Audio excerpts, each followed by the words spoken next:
Hello, I'm Counselor Fox. I am a family and trauma counselor and the developer of Remm, R-E-M-M. This stands for a therapy for PTSD and TBI, stress and anxiety. It stands for Replacement Experience Memory Method. Now, together with former U.S. Army Specialist McLean, we co-developed the military and first responder version of Remm to specifically address the invisible injury population that is what we feel lacking in the appropriate level of care, support, and healing, and have done something about it, and that's why Remm exists today. So thank you for helping me develop that, Specialist McLean. And we'll get into this video, which is titled Worldview. Now, I've been asked throughout my academic career to write a worldview paper probably 5 or 6 times.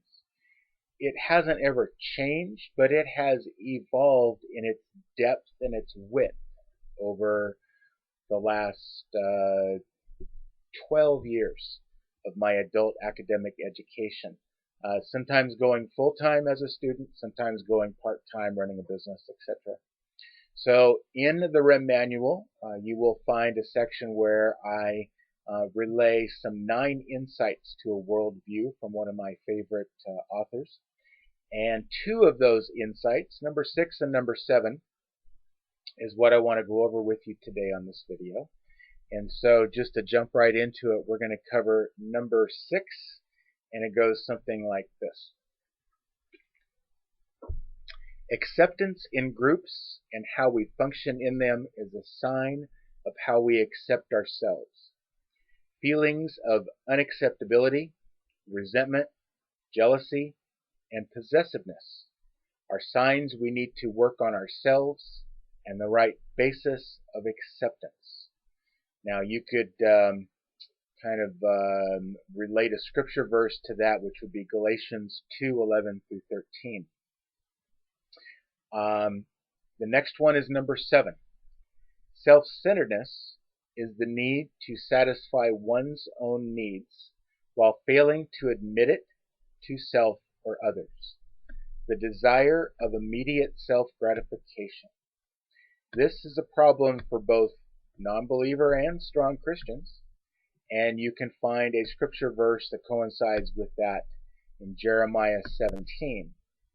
Now, before we wrap up this video, I want to read you a couple of things. There's 2 versions. One I want to read. We'll put this over here.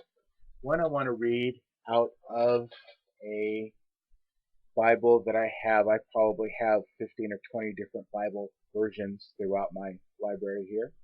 This is Jeremiah 17, verse 7, 8, and 9. Blessed is the man that trusteth in the Lord, and those trust in the Lord. For he shall be as a tree planted by the waters, and that spreadeth out its roots by the river, and shall not see when the heat cometh, but its foliage shall be luxuriant, and shall not be anxious in the year of drought, neither shall cease from yielding fruit. Now, granted, that version is a little tough to read out loud, as you just experienced, but it is kind of rich in its historic value. It happens to be a cross between a Messianic Bible and a Christian Bible, and combines the 2 in a Messianic Christian type of arena. This other version kind of gives us a little different understanding, but yet says the same thing. It says, the choices and consequences are clear. Rely on people alone, and life will be tough and brutish. Rely on the one true God, and life will be rich and productive. So as you can see, that version kind of spells it out in a slightly different manner. And it kind of says, don't live for self. Don't live as a result of trying to please others. Choose to live and fight for those that can't fight on their own. Fight for a God that created you and gave you life. Adjust your compass and revisit your faulty defense mechanisms, is what some psychologists would tell you. Now, there's one more thing I want to leave you with, and that is the fact that if you look at the life and times of Jesus Christ, from his birth and his exile with family into Egypt as a child, and then his return and resurgence as a knowledgeable teenager, and then his rise to ministry at 30 years old. Jesus was the ultimate resilient warrior. He was the model of strength and encouragement in the face of unimaginable pain and certainty of a violent death, and the embodiment of aspects of the resilient life cycle that Major General Dees talks about so much. He had a clear sense of calling, which you can read about in John 10. He was invested in his small circle of friends, highly invested in his disciples in Mark 3. He was aware of his enemies in Matthew 12. He used Scripture to confront his enemies. In other words, he understood the tools of spiritual warfare that you can read about in Matthew 4. And he confronted others in love. He comforted others in love, even while being tortured on the cross. And you can read that in Luke 23. So as you can see,